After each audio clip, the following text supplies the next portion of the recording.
The otters are playing. I'm not sure why. They're out playing.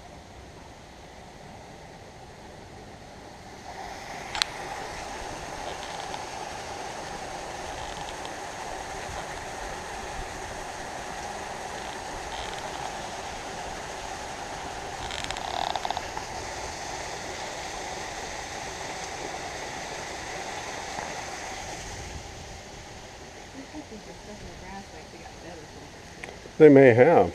If they toss some food out, let it fall into the grass, then they've got to hunt for it. It gives them a little more activity, moving around. And he looks like he's looking, that one's looking to see if there's anything in the water that he might be able to get to.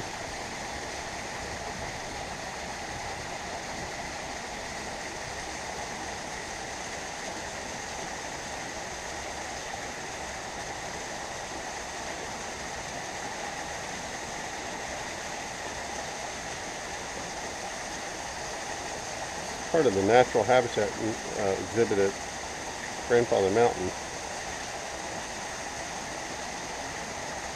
We saw an otter something about that size at the Smokies.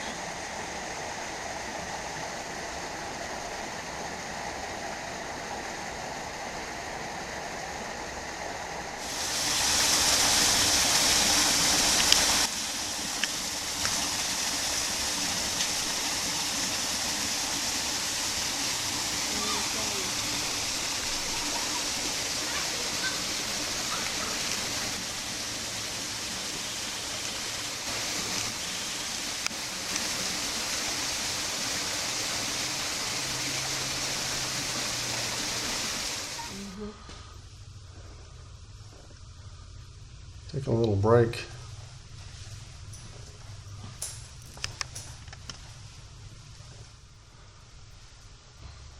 Yeah.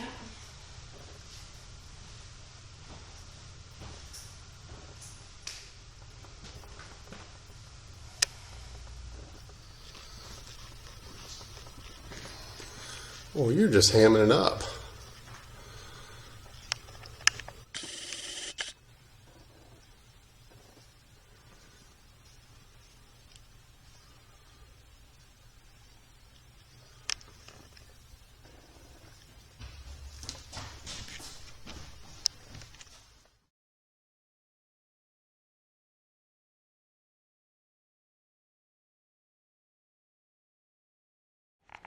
Yes, I'm sure it caught all kinds of conversation.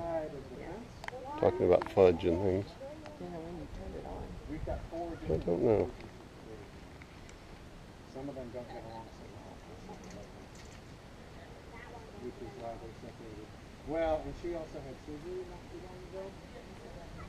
To get rid of some dust in the food she had.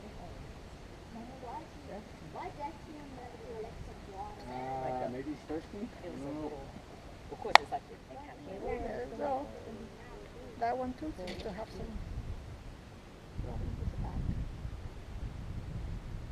some.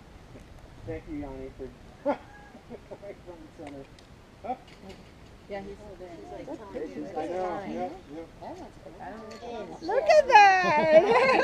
They understand that word, don't they? That's cute. I think he just took a shower with his foot. Oh, that's awesome. I said that. That's cool. They've got to watch. Hey guys. I think the first two are here.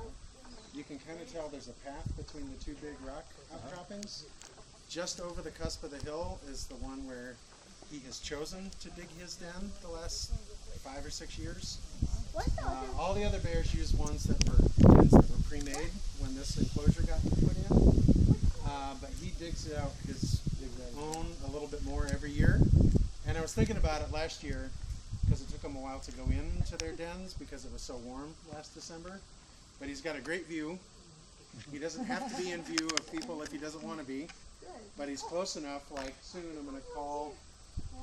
Oh, my name is Corey, and in my work as a today, and we are a nonprofit organization, so by you doing what you've done already today, in terms of entering our facility, some of that money that you have given us go towards such things as buying treats for the bears, but it also pays my salary. So without visitors like you, I cannot be here to do what I'm about to do, which is talk a little bit more about our bears. We have 7 black bears. They are in 4 different enclosures. All 4 of the ones that are in this enclosure have come up to the sound of my voice.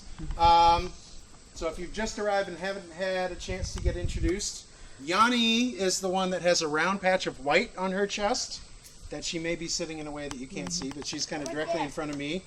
She is the same age as Cody, who is the big cinnamon-colored male, a little bit further back. His color is considered to be a brown or cinnamon phase, and at least one, if not both of his parents probably had that same color. Not all black bears are black. So he didn't start off as a black bear. He's not going to end up as a black bear, colored black. He was born with that color fur, and hopefully in the distant future will die with that color fur. Those 2, Cody and Yanni, are our 2 next to youngest bears. Our youngest bears are actually Smokey and Flower, who are the ones further to the right.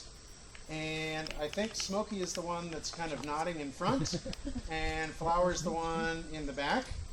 It is a rather warm day for late August, which is why they're kind of panting, but they also don't want to miss out on potential snack time. Y'all may have noticed the signs that we have up asking visitors like you not to feed our bears. In the history of Grandfather Mountain, ironically, that was something that we promoted people doing just the opposite of. This building back here that's all locked and boarded up now used to be open as a snack bar. They would do exactly what all 4 bears are doing right now, including Cody, who's sitting back on his haunches expecting to get treats. All of our bears were here during those years, so I think every single day the bears, some part of their brain as they wake up is thinking, oh, today is the day. They will see the error of their ways and allow us to get fed willy-nilly by every single guest that comes. We stopped that mostly because the bears were getting fed way too much for their own good. They got so, sorry bears, fat and lazy and spoiled that if somebody had a bad toss of food, the bears would not lean over to lick that piece up off the ground. If they couldn't easily catch it as it went by, they would just get it at the end of the day, because they knew that if they were patient and looked exactly the way these bears are doing, expectantly and hopefully, pitifully and hungrily, sometime soon somebody would come along with a better eye and a better arm, better aim, and maybe a deeper wallet to buy cup after cup after cup, and just toss them treat after treat after treat.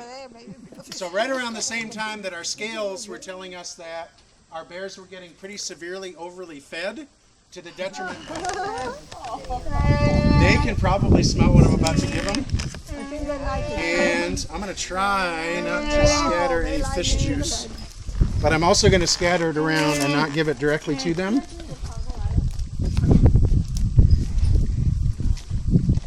Yanni. I'm not going to... And this is certainly not 20,000 calories worth of sardines. This is just like an after-school snack for them. Yanni. There. Waiting this long just for that. Hey, Cody, got some down here, buddy. Yeah, there. Blonde in the bunch. Right. Here you go. All right, Yanni. Steal yarn. They're not fighting each other for it, which is interesting. Well, he's trying to throw it.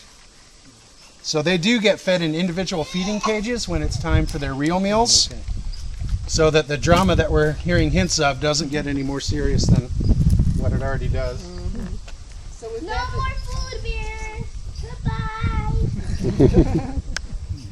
And the grizzlies and black bears in Yellowstone National Park or up in Alaska.